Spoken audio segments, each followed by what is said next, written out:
ఉత్తప్పుడు ఎన్ని రాజకీయాలు చేసినా ఎన్ని ముచ్చట్లు చెప్పినా నడుస్తుందేమో కానీ పబ్లిక్కు తిప్పలు వచ్చినప్పుడు అంత ఆగమై అరిగోస పడుతున్నప్పుడు కూడా రాజకీయం చేస్తే ఎట్లా? వాళ్ళ మీద వీళ్ళు వీళ్ళ మీద వాళ్ళు ఒకటే దుబ్బెత్తి పోసుకుంటుర్రు.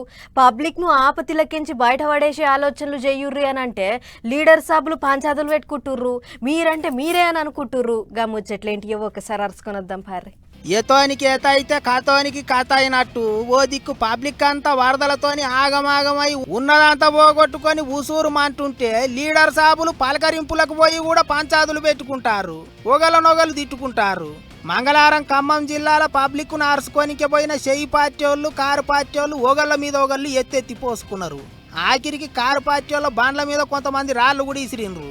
ఇక ఇప్పుడు ఆ లొల్లి ఎటు సల్లబడతలేదు. రెండు పార్టీల లీడర్లు మైకుల ముంగటికొచ్చి ఆడిపోసుకుంటారు. ముందుగాల చెయ్యి పార్టీ వాళ్ళ ముచ్చట్లు చూద్దాం పాండ్రి. విమర్శలకు సమయము కొంత ఉంటుంది.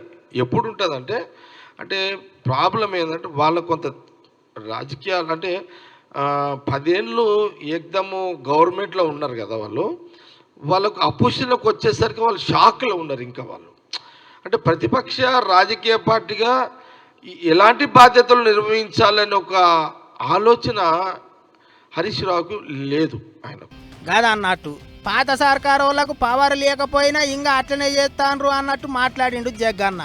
తెలంగాణ సర్కారు మీద బురద జాలేతందుకు ఏగస్ పార్టీ వాళ్ళు ఏపీ సర్కారును మెచ్చుకుంటారు అని గట్టిగానే సాపించిండు.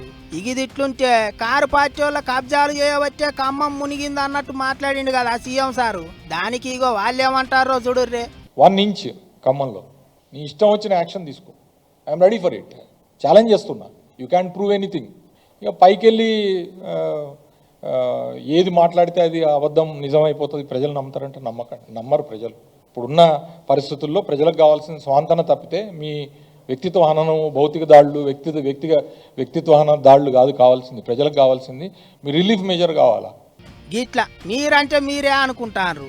అటు ఏపీలో కూడా సర్కారు వాళ్లకు ఫ్యాన్ పార్టీ వాళ్లకు నడుమ మాటల యుద్ధం నడుస్తుంది. మాజీ ముఖ్యమంత్రి జగన్ సారు పబ్లిక్ ను అరుచుకోనికే పోయి సర్కారు వాళ్లకు సూటి పెట్టిండు. చంద్రబాబు నాయుడు ఇల్లు మునిగిపోతుందని, చంద్రబాబు నాయుడు ఇల్లు కాపాడుకునే దానికోసం ఆ గేట్లు ఎత్తడం, విజయవాడ నగరాన్ని పూర్తిగా ముంచేసే కార్యక్రమం చేయడం, ఇది చంద్రబాబు నాయుడు గారు చేసింది. తాను ఇంట్లో ఎందుకు ఉండడం లేదు అని అంటే తాను ఇంట్లో ఉండే పరిస్థితి లేదు కాబట్టి తాను ఇంట్లో ఉండడం లేదు. అది చెబితే తనకు పబ్లిసిటీ రాదనే ఉద్దేశంతో కలెక్టర్ కార్యాలయం అంటాడు, కలెక్టర్ కార్యాలయంలో నేను ఉంటున్నానంటాడు, ప్రజల కోసమే అదే తానేదో ఉంటున్నట్టుగా బిల్డప్ ఇవ్వడం. మాజీ సీఎం ముచ్చట్లకు సైకిల్ పార్టీ లీడర్లు గయ్యన లేస్తున్నారు. ఓ దిక్కు కునుకు తీయకుండా పనిచేస్తా అంటే కూడా ఫ్యాన్ పార్టీ వాళ్ళు వట్టిగా బట్టగాల్చి మీదేస్తాన్రు అన్నట్టు మస్తు గరం అవుతున్నారు. పెద్ద లీడర్లే కాదు, మైకుల ముంగటికి వస్తున్న లీడర్లంతా వరద ముచ్చట్లు బురద ముచ్చట్ల కంటే ఎక్కువ రాజకీయ ముచ్చట్లు మాట్లాడుతున్నారు. ఈసోంటి ఆలల్లో ఓ 4 వద్దులు ఆడిపోసుకున్నాడు పక్కకు పెడితే ఏమైతుంది కావచ్చు. వెనక సిరికి ఏమన్నా అనుకోరు కానీ యాలపాల లేకుండా ఏంటికొచ్చిన పంచాదులని కోపానికి వస్తున్నారు ఇప్పుడు పబ్లిక్.